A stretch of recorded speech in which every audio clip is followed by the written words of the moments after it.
It's a pretty festive atmosphere, at least here in Tahrir Square. It may not be the case further outside of the square, where we hear those clashes are actually still taking place between protesters and police. But here in Tahrir, I think it's safe to say there are probably tens of thousands of protesters that have packed into the square. It is very packed, probably the largest protest that I've seen this year, and probably the largest without the participation of the Muslim Brotherhood. And people are here from all walks of life, young, old, men, women, and bear in mind that the climax might be yet to come, because we're hearing that these marches are starting to arrive here in Tahrir Square. They're just at the foot of the square right now, some of them being led by key influential figures like Mohammed al-Baradei. We expect that he'll be here in the square shortly.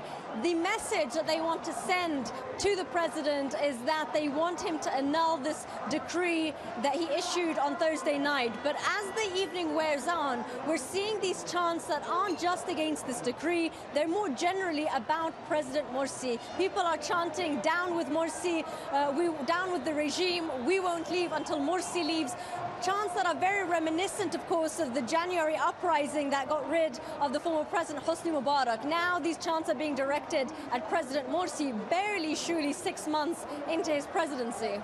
Yeah, we've seen Morsy trying to diffuse the situation, haven't we? I mean, he's been saying that this is only a temporary measure and it's necessary to protect the goals of the revolution. He's also met with senior judges to try and, get more approval from them. Doesn't look like that's worked, though.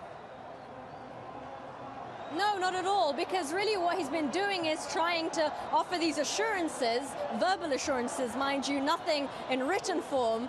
And the bottom line of his argument and what he's trying to tell his opponents is trust me, trust that I am going to use these powers not in a way to harm the country, but in a way to advance the country in the face of a judiciary that is very leaning towards the former regime. So he's saying that these are necessary measures.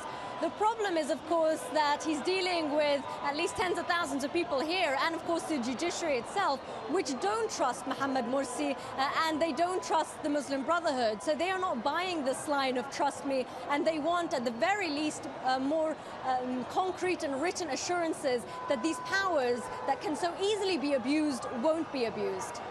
Okay, well, I know that you'll be keeping an eye on what's happening and updating us. Sherine, thanks very much indeed for that.